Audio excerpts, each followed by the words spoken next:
Thakur from Government College of Education, welcoming you all in today's video.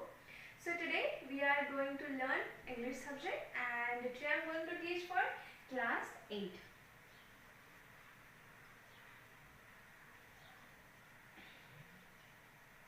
Subject, as you all know, English.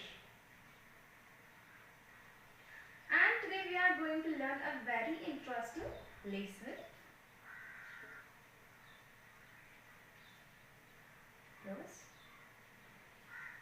And before telling you a name of our prose, I'm going to ask you some question, and we are ask you some question with our chit chat. Okay. So let's start with chit chat. So just open your textbook and give it answer to you yourself, because now we are not in front of us. So आप खुद को तुम्हारा मुझे answer देना चाहिए. So just open your textbook. So let's start with chit chat. So first question is, do you like to celebrate festivals? तुम्हाला festival celebrate करायला आवडतात का? कोणाला नाही आवडणार? Everyone like to celebrate festivals. Why do you enjoy fairs and festivals? तुम्ही का बरं सण आणि त्योहार मात्र साजरे करतात आणि का बरं ते एन्जॉय करतात? कारण ते आपल्या संस्कृतीशी जुडलेले असतात and they all are combined with our culture, and that's why we enjoy our festivals too much. We love to celebrate them, and every festival has its different thinking, which gives us a very different lesson, and that's why we enjoy our festival. What are the different festivals celebrated in our state? आता मात्र तुम्हाला सांगायचे की what are the different state नुसार festival बदलतात. कारण as you all know that India is a democratic country, and in India इथे विविधतेने नटलेले लोक राहतात. तर इथे मात्र स्टेट वाईज काय होतात, कल्चर बदलत जाते. म्हणजे पहा, महाराष्ट्राचं वेगळं असेल तर मध्य प्रदेशचं वेगळं आहे, मध्य प्रदेशचं वेगळं असेल तर तमिळनाडूचं वेगळं आहे, तमिळनाडूचं वेगळं असेल तर जम्मू काश्मीरचं वेगळं आहे. तर स्टेट वाईज काय होतं, कल्चर बदलत जातं. तर अशा प्रकारे सण सुद्धा बदलत जात असतात. तर आपल्याला सांगायचं की आपल्या स्टेटमध्ये, म्हणजे आपण कुठल्या स्टेटमध्ये आहोत, तर सध्या महाराष्ट्रामध्ये आहोत. तर आपल्या महाराष्ट्रामध्ये कुठकुठले फेस्टिवल साजरे केले जातात.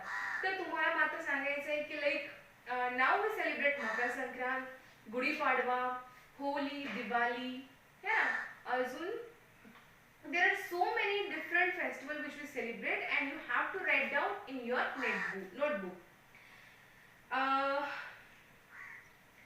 What is the relation between season and festival? See, what is the what is the relation between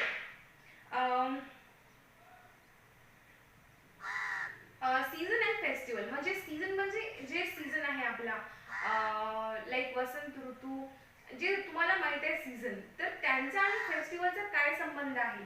तर पहा, जसं आपण सध्याच एक सेलिब्रेट केलेला आहे, तर आपल्या म्हणजे जो सीझन असतो आणि आपला जो फेस्टिवल असतो यांचं खूप जवळचा एक नातं असतं. ते काय रिलेशन असतं हे मात्र तुम्ही सुद्धा लिहायचं आहे. तर नेक्स्ट क्वेश्चन पहा, read the names of the festivals celebrated in our country. Discuss in your group. Write down why they are celebrated.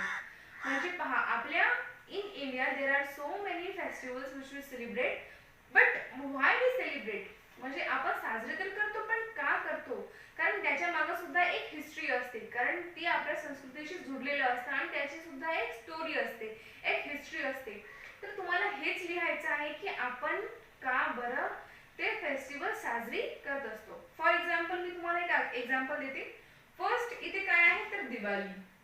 आता Diwali, why we celebrate Diwali? So as you all know, the Lord Ram जेव्हा सीताला रावणाने हरण केलेलं होतं, आणि जेव्हा Ram killed Ravan, and then when he came in Ayodhya with Sita. So जे रहिवासी होते अयोध्याचे त्यांनी काय केलेलं होतं, एक सेलिब्रेशन केलेलं होतं. दॅट्स वाय दिवे लावून त्यांनी राम आणि सीताचं काय केलं होतं, अयोध्येमध्ये स्वागत केलेलं होतं. तर त्यानुसार म्हणजे एक शुभ पर्व म्हणून दिवाळी आपल्या इंडियामध्ये सेलिब्रेट केली जाते.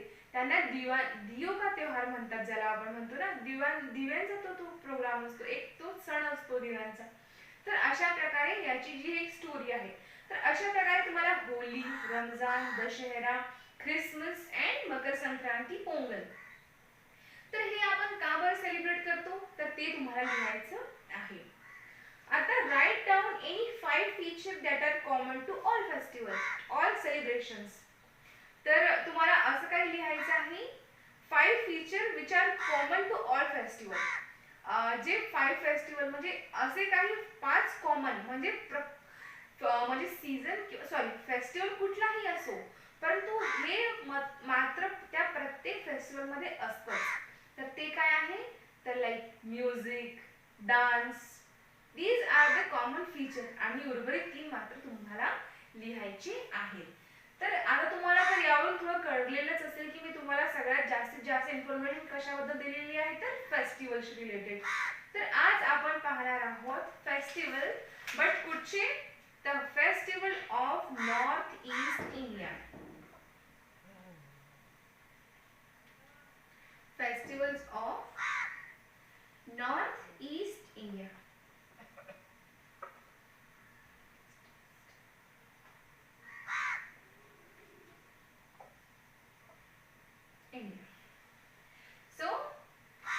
So let's start our lesson.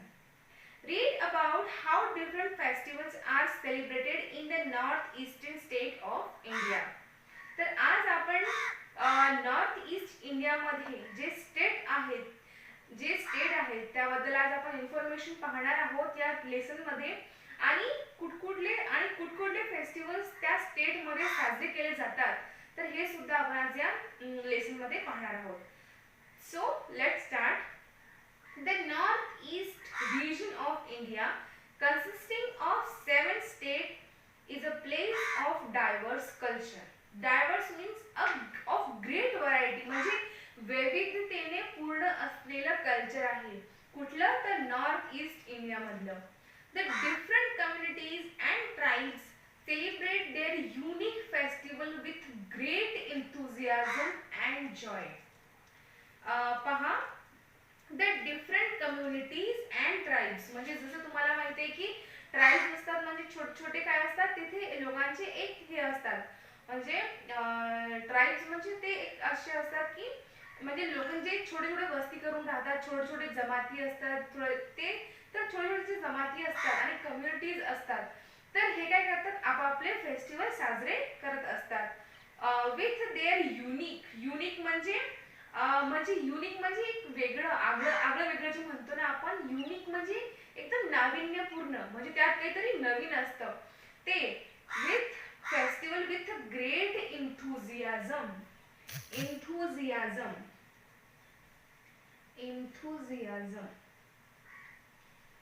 इंथुझियाझमचा अर्थ होतो उत्साह.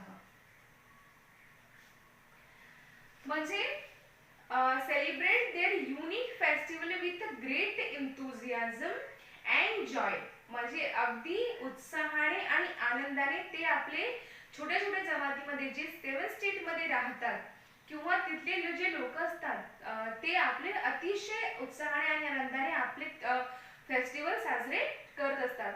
Many of their festivals are based on agriculture. पहा, त्यांचे जास्तीत जास्त फेस्टिवल कशावर हे असतात, बेस असतात, तर ॲग्रिकल्चर. आता ॲग्रिकल्चर म्हणजे काय, तर शेती.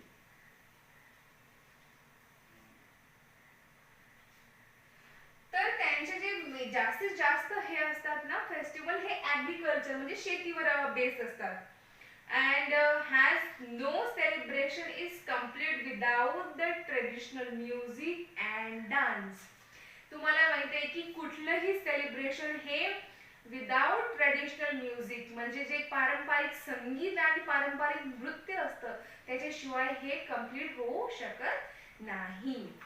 तर आज आपण यामध्येच पाहणार आहोत की जे 7 स्टेट आहेत, 7 state of north east India, तर हे डायव्हर्स म्हणजे ग्रेट व्हरायटी म्हणजे अतिशय नाविन्यपूर्ण आणि वैविध्यपूर्ण आणि द डिफरंट कम्युनिटीज, जसं मी तुम्हाला सांगितले की लहान लहान ट्राईब्स म्हणजे वेगवेगळ्या ज्या जाती जमाती आहेत हे आपापले वेगवेगळे फेस्टिवल साजरे करत असतात.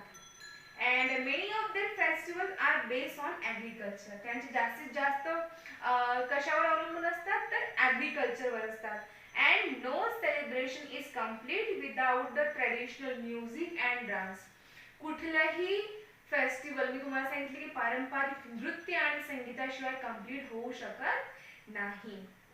तर आज आपण अशा प्रकारे festivals of north east India हा लेसन शिकणार आहोत आणि यामध्ये आपण ते 7 स्टेट कुठले, त्या 7 स्टेटमध्ये होणारे मुख्य फेस्टिवल कोणते, त्यांचे मुख्य डान्स कोणते, हे सर्व आपण या लेसनमध्ये शिकणार आहोत. तर आज मात्र आपण इथे थांबूया आणि पुढच्या व्हिडिओमध्ये आपण याला सुरुवात करूया. तो thank you so much student for listening me. पुढचा भाग आपण पुढच्या व्हिडिओमध्ये पाहूया. Thank you so much.